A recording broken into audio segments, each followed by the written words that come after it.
믿음으로 예배를 드리라, 이런 제목으로 말씀을 드립니다. 우리는 매주일 예배를 드립니다. 이 예배가 무엇인가? 예배는 신앙생활의 기본이고 또 전부입니다. 다시 말씀드립니다. 예배는 신앙생활의 기본이고 전부입니다. 그렇다면 예배가 성공해야 신앙생활이 성공하는 겁니다. 만약에 내 예배가 실패하면 다른 모든 것 성공해도 사실은 실패한 인생입니다. 예배는 교회의 존재 목적이고 성도가 사는 이유입니다. 하나님께서는 우리를 예배하는 자로 택해 주셨습니다. 하나님 우리를 예배를 통해 만나 주시고 또 예배를 통해 가장 큰 은혜를 베풀어 주십니다. 그러므로 성도는 예배에 살고 예배에 죽는 겁니다.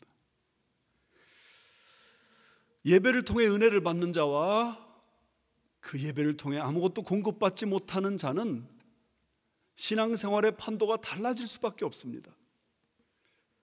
그래서 은혜 있는 신앙생활을 하는 분들은 예배를 생활의 중심에 놓습니다. 주일 예배는 한 주간 삶의 정점, 피크타임이고 클라이맥스입니다. 한 주간 열심히 사셨어요? 한 주간 열심히 하나님의 뜻을 행하셨어요? 그럼 주일날 하나님 앞에 나와서 하나님, 지난 한 주간 하나님이 힘주셔서 잘 살았어요. 고맙습니다.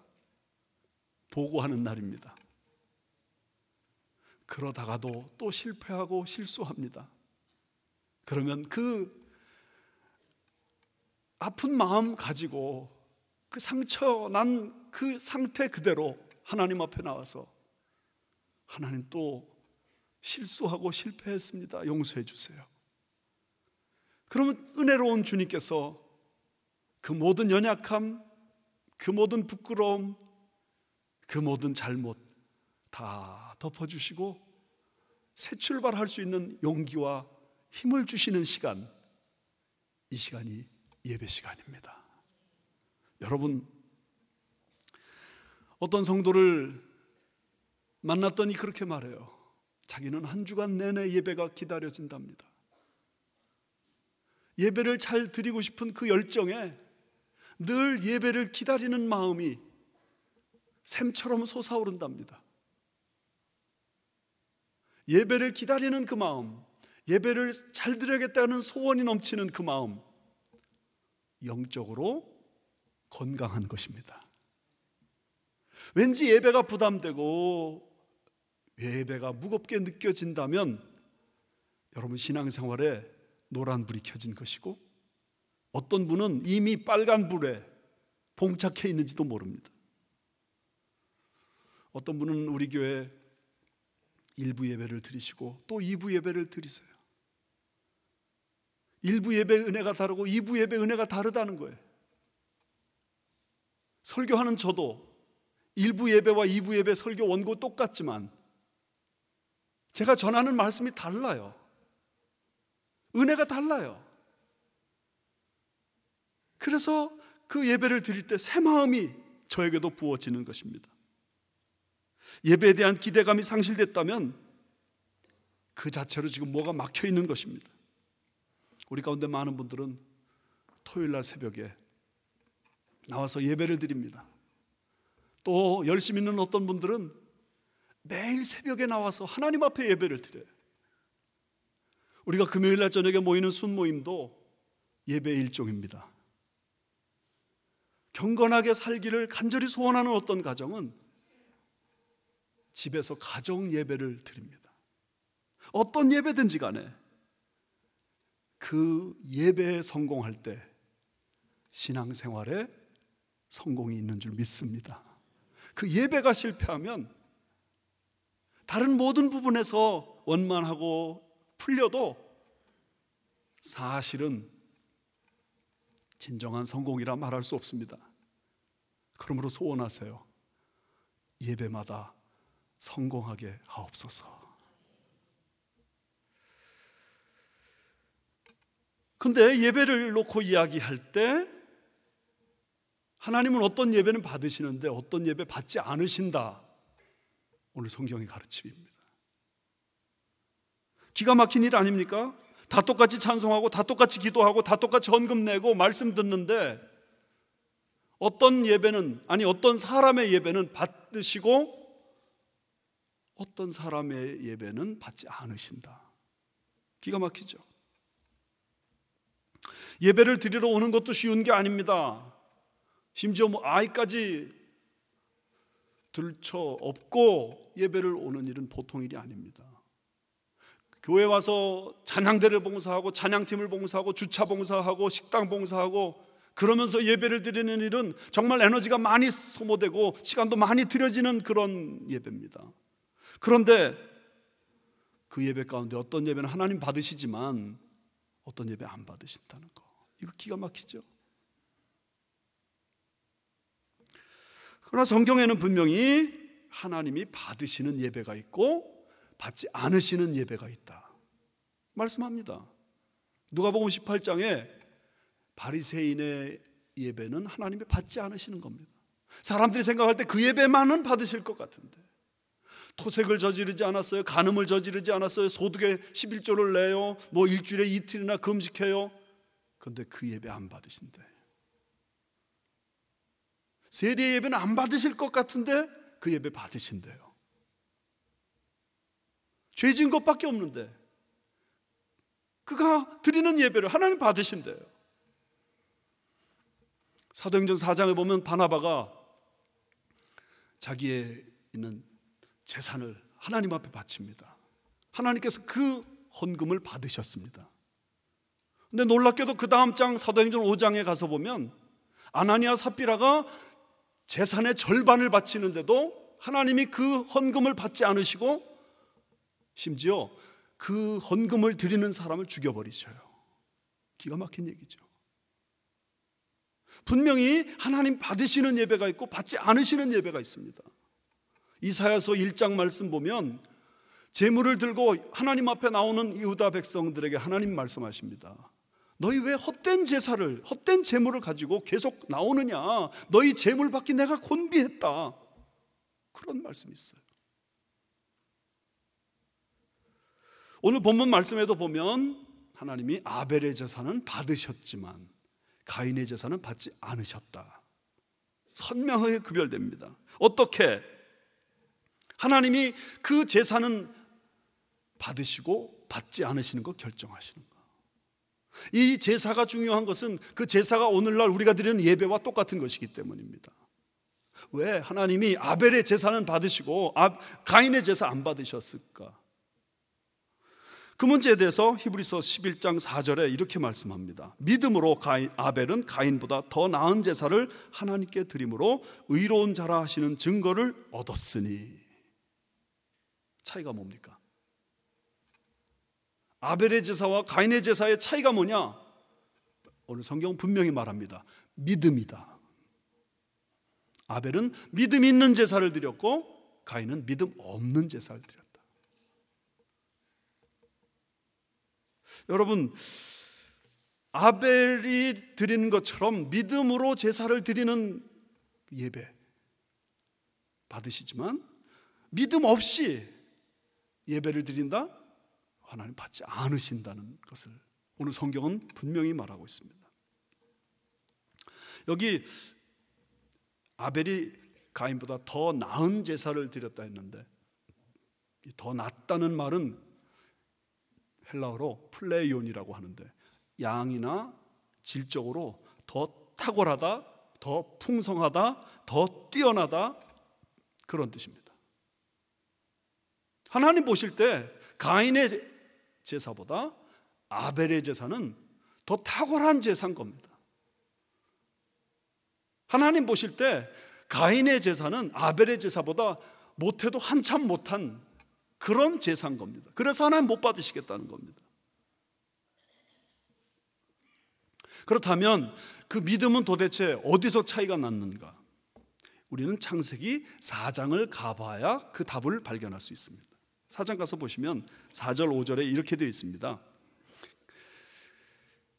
여호와께서 아벨과 그의 제물은 받으셨으나 가인과 그의 제물은 받지 아니하신지라. 그렇다면 여기 사람도 중요하고 제물도 중요합니다. 왜요? 아벨과 그의 제물, 가인과 그의 제물 구별하니까. 무슨 뜻이냐면 아벨은 믿음의 사람이었다는 것입니다. 그리고 그가 드린 제물도 믿음의 제물이었다는 말이 됩니다. 반면 가인은 믿음 없는 사람이었다는 말입니다. 그가 드린 제물도 믿음 없는 제물이었다는 것입니다. 그러므로 믿음의 차이가 있습니다. 여러분, 오늘 설교 제목 믿음으로 예배를 드리라. 믿음이 있으면 하나님 우리 예배 받으시는데 믿음이 없으면 미안하지만 하나님 우리 예배 받지 않으신다, 그런 말입니다. 그렇다면 이 믿음은 어디서 오는가? 믿음은 어디서 오는가? 로마서 10장 17절에 믿음은 들음에서 나고 들음은 그리스도의 말씀으로 말미암았느니라. 믿음은 기도 열심히 하면 생기는 게 아닙니다. 믿음은 봉사 활동에 같이 참여하면 생기는 게 아닙니다. 믿음은 어디서 생기는가? 그리스도의 말씀을 듣는 데서 생기는 것입니다. 말씀을 들은 자 믿음이 생길 것이요, 말씀을 듣지 않는 자 믿음이 없는 것입니다. 나는 왜 이렇게 믿음이 없지? 답은 분명합니다. 말씀을 듣지 않았기 때문에. 조그만 믿음이 생겼습니다. 왜 그런가? 분명합니다. 말씀을 들었기 때문에. 자, 그렇다면 오늘 아벨은 어떻게 믿음의 제사를 하나님 앞에 드리게 됐는가? 답은 뻔합니다. 하나님의 말씀을 들었기 때문입니다. 누구에게 들었는가? 성경에 어디 나오는가? 나오지 않습니다.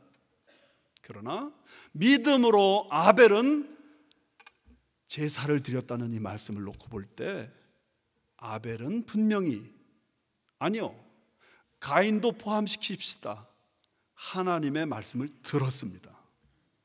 어떻게 그렇게 말할 수 있느냐? 그들의 부모님이 아담과 하와입니다. 아담과 하와가 어렸을 때부터 이 가인과 아벨에게 분명히 말씀을 했던 것을 우리는 추측할 수 있습니다. 이 온 세상이 어떻게 만들어지게 됐는지 부모님에게 들었습니다. 인간은 어떻게 시작됐는지 부모님에게 들었습니다. 우리가 왜 에덴 동산에서 쫓겨났는지 들었습니다. 죄가 얼마나 무서운 것인지 분명히 들었습니다. 이 죄 문제 어떻게 해결하는지 분명히 들었습니다. 창세기 3장 15절에 여인의 후손이 사탄의 머리를 친다고 그랬습니다. 결국 이 죄 문제를 해결하는 방법이 메시아를 통해 주어진다는 사실을 희미하게나마 가인과 아벨은 그 부모에게서 들은 것이 분명합니다. 3장 21절에는 하나님께서 아담과 하와에게 가죽옷을 지어 입히셨죠. 동물의 희생이 거기 따랐습니다. 인간의 죄의 부끄러움을 가리기 위해선 동물의 희생이 반드시 있어야 된다. 들었습니다. 그랬기 때문에 하나님 앞에 아벨은 그 믿음으로 제사를 드렸고, 제가 또 하나 더 추측하는 거, 아마도 가인도 그렇게 처음에는 희생의 제사를 드렸을 것이 분명합니다. 여기에서 이제 우리는 어떻게 해야 하나님이 우리 예배를 받으시는가, 어떤 것이 믿음의 예배인가, 중요한 원리 몇 가지를 발견할 수 있습니다. 첫 번째, 우리는 예배를 드릴 때 반드시 그리스도의 희생을 근거한 예배를 드려야 됩니다. 다시 말하면 십자가를 통해서 하나님 앞에 예배를 드리는 것입니다. 다시 말하면 예수 그리스도의 보혈의 능력을 힘입어서 하나님 앞에 예배를 드리는 것입니다. 만약에 그것이 전제되지 않는다면 우리가 드리는 모든 예배는 일종의 종교 행사가 될지는 모르죠. 세상의 친목단체 모임이 될지는 모르죠. 그러나 그것을 예배라 할 수는 없습니다. 우리의 예배의 확실한 근거는 예수 그리스도의 희생에 근거합니다. 저는 추측합니다. 아벨도 가인도 이 희생 제사를 드렸을 것입니다. 그런데 오늘 성경 말씀 보면 아벨은 양으로 희생 제사를 드렸지만 가인은 곡식으로 제사를 드렸습니다. 어떻게 된 겁니까? 답을 정확하게 말하기 어렵습니다. 하지만 한 가지 3절 말씀을 보면 단서가 나옵니다. 보세요.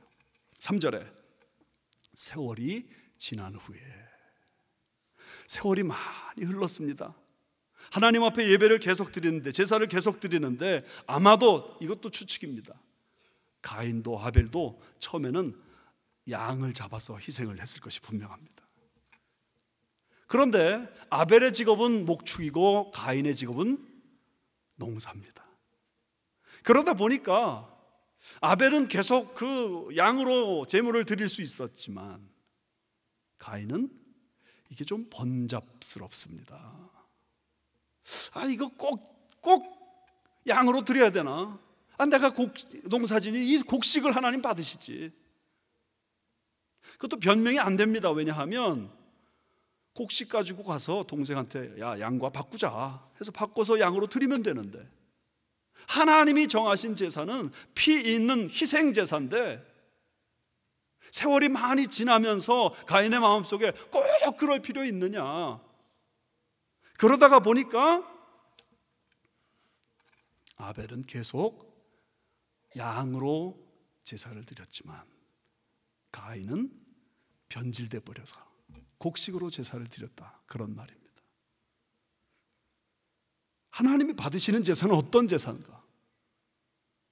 피가 있는 제사입니다. 피 흘림이 없은즉 사함이 없느니라, 이 말씀 레위기서에 나오는데 한참 뒤에 나오는 말씀이죠. 그렇지만 분명히 가인과 아벨은 피가 있는 희생 제사를 하나님 앞에 드려야만 하나님 받으신다는 사실을 배워서 알았을 것입니다. 구약 성경 전체를 보면 동물의 희생 제사가 있습니다. 신약 성경 전체는 예수 그리스도의 희생 제사가 있습니다. 그 희생이 없이는 누구든지 죄 사함을 받을 수 없다는 것이 성경의 가르침입니다. 그러므로 여러분, 우리 예배 가운데 그리스도의 보혈이 흘러야 됩니다. 그리스도의 보혈이 흐른다는 게 뭐예요? 내가 죄인이기 때문에 예수 그리스도를 통하지 않고는, 예수님의 그 보혈로 우리 죄가 씻기지 않고는 누구든지 하나님 앞에 나올 수 있는 사람이 아무도 없다, 그런 말입니다. 그러므로 예배를 드릴 때마다 하나님 앞에 우리는 이렇게 고백하는 거예요. 주님, 저는 주님의 보혈이 필요합니다. 오늘도 나 죄 많이 짓고 왔어요. 내 죄를 용서해 주시고 씻어주세요. 그 씻어주시는 은혜에 힘입어서 오늘도 담대하게 하나님 앞에 나와 예배드리며 담대하게 하나님 앞에 기도할 수 있습니다. 우리가 예수 처음 믿을 때 죄인임을 깨달은 순간에 예수님을 구세주로 영접합니다. 그 안에서 변화받고 새로운 피조물 돼서 우리가 열심히 성화돼 가지고 거룩해져 가지고 정말 많이 신앙 인격이 자랍니다. 그러나 우리 인생 마칠 때 뒤돌아보면 정직하게 말하는 사람은 내가 죄인입니다, 이 말밖에 할 게 없습니다. 봉사했어요? 헌금했어요? 충성했어요? 그리스도께서 나를 위해 희생해 주신 그 은혜 때문에 좀 흉내낸 겁니다. 내가 드린 게 하나님께 무슨 그렇게 큰 의미가 있겠어요? 한국교회에서 이미 오래전에 돌아가셨지만 지금도 가장 존경받는 박윤선 목사님, 그 그분이 성역 50주년 감사 예배를 드리는 시간에 이렇게 말씀하셨어요. 저는 83년 묵은 죄인입니다. 그분같이 경건한 분이 없어요. 한국 목사님 중에서도 그분처럼 하나님만 바라보고 하나님만 위해 사신 분이 없는데, 그분 인생 말미에 저는 83년 묵은 죄인입니다. 무슨 얘기입니까? 아무리 우리가 거룩하고 경건하게 살았다 하더라도 우리 인생 마칠 때 뒤돌아서서 하나님 앞에 고백할 말은 주님, 저는 죄인입니다. 여러분의 신앙생활이 살아있는 신앙생활이냐 죽은 신앙생활이냐는 여기서 결판납니다.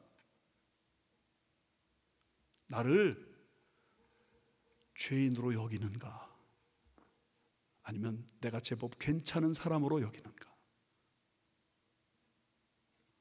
우리는 다 가인의 피를 받은 가인의 후예들이에요.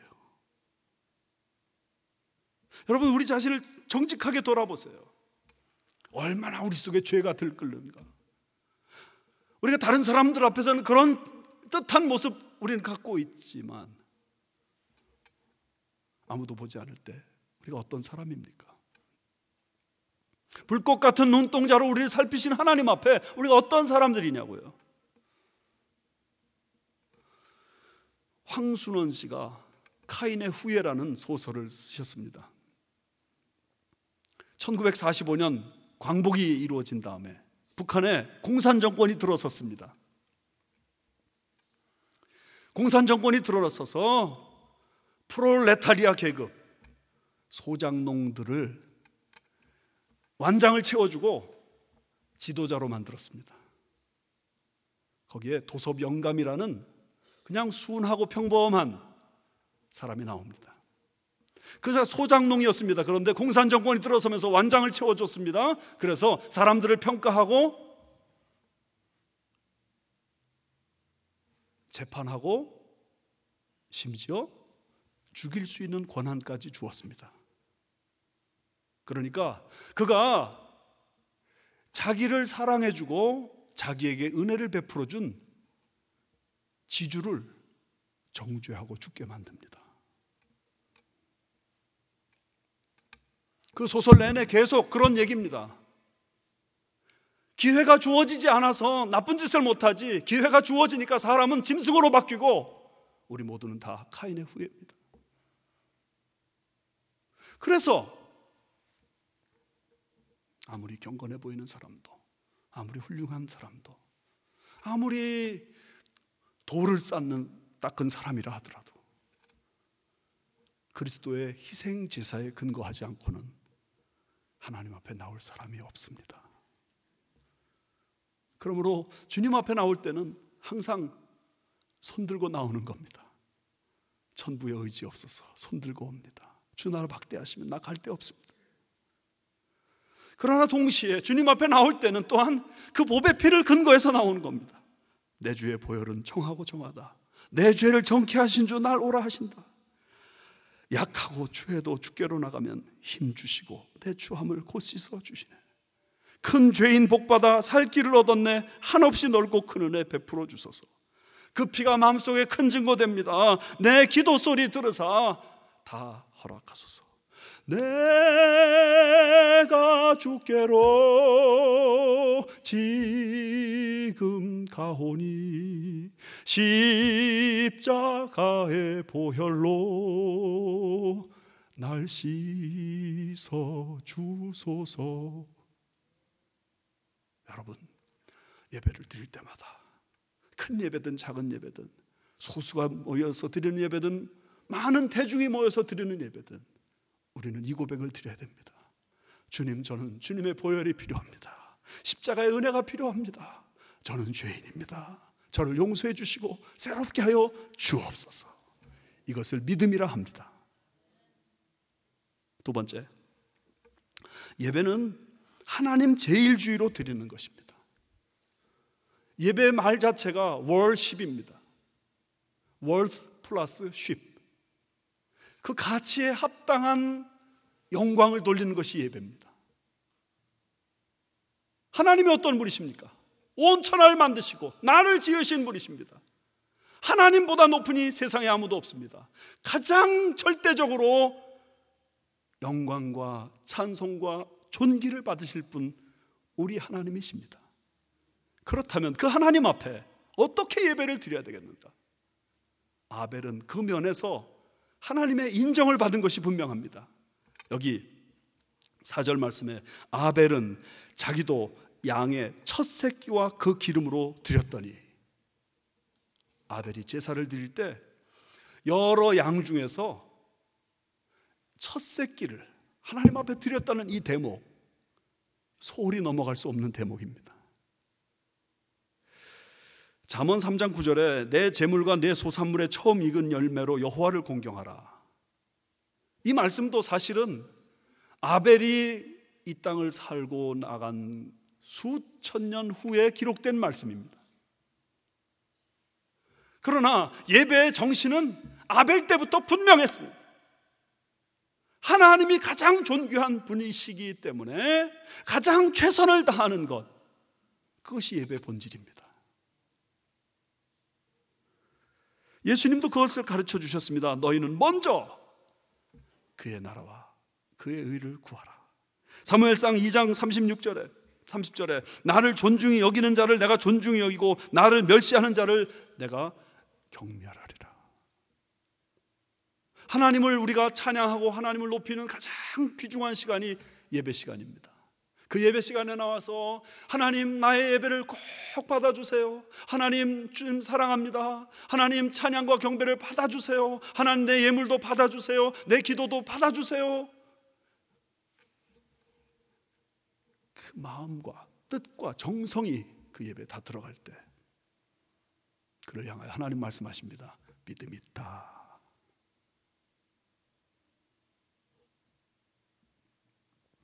여러분, 우리가 하나님 앞에 예배를 드리는 시간이 어떤 시간인지를 생각하셔야 됩니다. 절대자 하나님, 창조자 하나님, 구원자 하나님을 만나는 시간입니다. 그 하나님 앞에 나는 어떻게 찬송을 드립니까? 찬송 부를 때 뭐가 중요합니까? 음정, 박자, 목소리, 뭐가 중요합니까? 그 가사 앞에 무너지는 마음이 제일 중요합니다. 복음성가로 부르느냐 찬송가로 부르느냐, 그거 예배의 본질이 아닙니다. 목소리는 망그러졌어도, 그리고 그 한 줄 가사 또박또박 읽기도 힘든 그런 사람이라 할지라도 내 마음을 다해서 그 찬송을 드릴 때 하나님이 믿음 있다 말씀하실 줄 믿습니다. 예배 시간에 찬양팀이 찬양할 때 주보를 읽고 있는 분들을 제가 가끔 발견하면서 마음이 아파요. 하나님을 어떤 분으로 여기기에 그 시간에 주보를 읽고 있냐고요. 어떤 분은 찬송이 끝난 다음에 예배 시작하니까 그때 들어온다고 생각하시는 분 있어요. 아니에요. 찬송이 하나님 앞에 드리는 것이잖아요. 예배가 무엇인가를 여러분 생각해 보세요. 예배는 내가 받는 겁니까? 내가 드리는 겁니까? 그렇다면 여러분, 예배 시간에 드리는 거는 찬송이에요. 예배 시간에 드리는 건 헌금이에요. 예배 시간에 기도를 드리는 거예요. 말씀은 내가 받는 거예요. 그러므로 찬송을 드릴 때 어떻게 드리는가? 헌금을 드릴 때 여러분 어떻게 드리세요? 쓰다 남는 거 드리세요? 아니면 먼저 띄워놓고 드리세요? 많은 것을 드리느냐 적은 것을 드리느냐, 그 문제를 따지는 게 아닙니다. 드리는 내 마음의 문제를 말하는 겁니다. 가부의 두 렙돈을 주님이 귀중히 여기셨지 않습니까? 개신교 목사하고 천주교 신부하고 유대교 랍비하고 모였답니다. 이 얘기 저 얘기 하다가 당신은 하나님 앞에 어떤 기준으로 헌금을 하십니까? 물었답니다. 그랬더니 개신교 목사님이 이렇게 대답을 했습니다. 네, 저는 가운데 줄을 딱 꺼놓고 위에서 돈을 떨어뜨려서 오른쪽으로 가면 하나님께 드리고 왼쪽으로 가면 제가 갖습니다. 천주 계신 분은 그거 참 좋은 방법이네요. 저는 이렇게 합니다. 커다란 원을 만들어 놓고 여기 떨어지면, 원 안에 떨어지면 하나님께 드리고 원 밖으로 나가는 건 제가 갖습니다.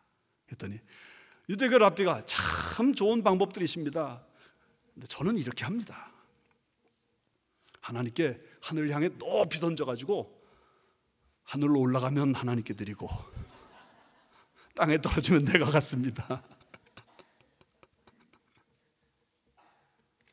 여러분, 하나님은 속지 않으시는 분이세요.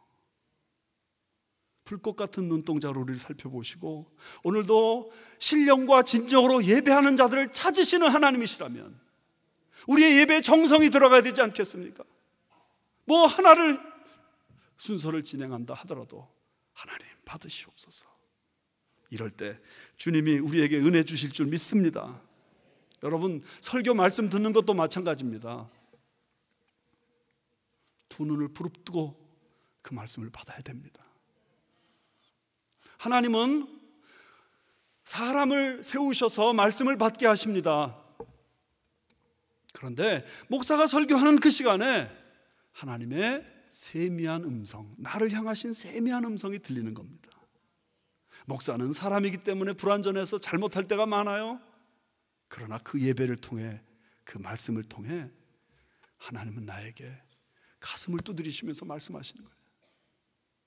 요한계시록 3장 20절에 마음문 밖에 계신 주님이 마음문을 열어라, 마음문을 열어라. 문을 열면 내가 그에게로 들어가 그로 더불어 먹고 그는 나로 더불어 먹으리라 말씀하셨잖아요.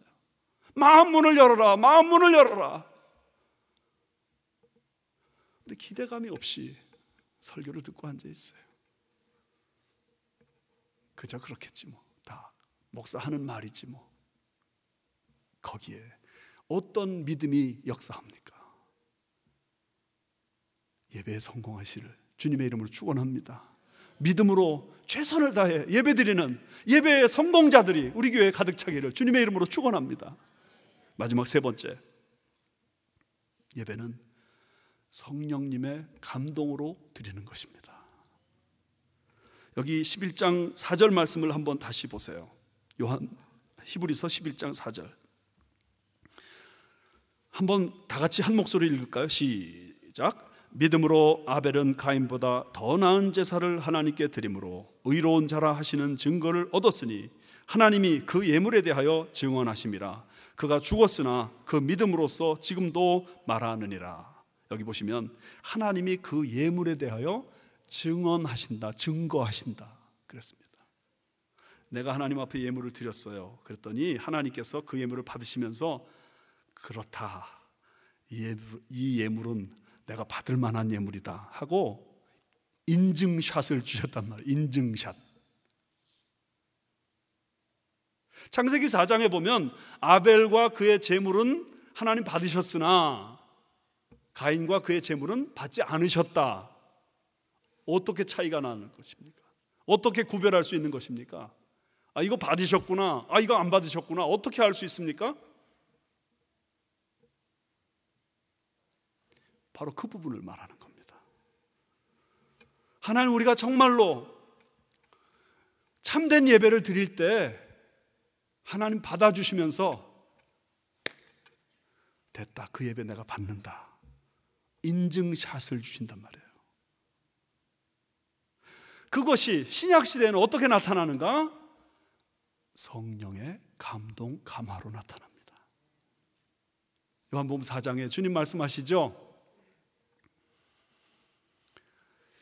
하나님은 영이시니 예배하는 자가 영과 진리로 예배할지니라. 여기 진리는 예수 그리스도를 말합니다. 영은 성령을 의미합니다. 하나님은 이렇게 예수 그리스도를 통해 예배드리고 성령을 통해서 예배드리는 사람을 하나님 오늘도 찾으시는 겁니다. 그런 의미에서 오늘 예배를 통해서 나를 증거하고 싶어 하는 사람들은 성령의 감동 감화를 받을 수가 없습니다. 나를 증거하고 싶어요. 나를 드러내고 싶어요. 나의 명예를 드러내고 싶어요. 내가 하나님께 바치는 것들 드러내고 싶어요. 내 지식을 드러내고 싶어해요. 내 부를 드러내고 싶어해요. 사람들이 인정해주면 교만해집니다. 인정 안 해주면 절망감에 허덕입니다. 그러나 높이 계신 그 하나님 앞에 다 올려드리면 하나님께서 너의 예배 내가 받는다 이래 주시는 겁니다. 어떤 어머니에게 두 아들이 있었는데 한 아들은 수학을 잘합니다. 큰 아들이 수학을 잘한대요. 그래서 이 아들은 수학 경시대에 오는 날만 기다리는 겁니다. 수학 경시대에 했다 하면 1등이 되니까 뭐 기분이 너무 좋죠. 어머니도 너무 기뻐합니다. 그런데 그 집의 둘째 아들은 형이 좋아하는 그 시간에 방 안에 들어가 쿡 처박혀가지고 나오지도 않습니다. 둘째 아들은 바이올린을 잘 켠대요. 수학 경시대회 때는 코가 빠져 있지만 바이올린 경연대, 음악 경연대만 되면 신바람이 나는 겁니다. 그런데 그때 수학 잘하는 큰 형이 또 코가 빠집니다. 어머니는 바이올린에서 1등 해가지고 돌아오는 그 아들 보고 너무 좋아합니다. 큰 아들, 작은 아들 다 자기를 드러내려는 관점을 가지고 있기 때문에 이게 힘든 겁니다. 그러나 어머니의 관점은 큰 아들이 잘하면 큰 아들대로 좋고 작은 아들이 잘하면 작은 아들대로 좋고 나를 증거하는 것은 나를 힘들고 고통스럽게 만듭니다. 남편에게 나를 자꾸 어필하니까 관계가 힘들어지는 겁니다. 나를 알아달라고 하니까 힘들어지는 겁니다. 아내에게 나를 자꾸 증거하니까 관계가 깨지는 겁니다. 그러나 하나님이 남편을 증거해 주시고 아내를 증거해 주시면 거기에 아름다운 화목의 역사가 나타납니다. 그러므로 여러분 기도하실 때 찬송 부르실 때 하나님 말씀 들을 때 계속 기도하실 게 있습니다. 소원하실 게 있어요. 성령이여 감동하사 나를 감화하시고 성령님 이 시간 역사하여 주옵소서. 그 사도 바울도 기도할 때 성령 안에서 기도하라고 그랬어요. 찬송 부를 때 잘 부르는 목소리로 부르지 마세요. 성령 안에서 찬송을 드리기를 소원하셔야 돼요. 예물을 드릴 때 성령의 감동으로 예물을 드리셔야 돼요. 그것을 하나님이 믿음 있다 그렇게 말씀하십니다. 그걸 받아주십니다. 아벨은 믿음으로 제사를 드렸기에 하나님 앞에 연락받았습니다. 가인은 믿음 없이 제사를 드렸기에 제사가 드려지지도 않았고 질투심으로 동생을 죽이는 죄악에 빠졌습니다. 우리 예배 오늘 우리 삶의 분기점에 서 있습니다. 예배에 성공하면 우리의 인생은 승승장구요 행복이요 만족입니다. 예배에 실패하면 나도 모르는 나락에 빠져버립니다. 믿음으로 예배드려 승리하시는 저와 여러분 되시기를 주님의 이름으로 축원합니다.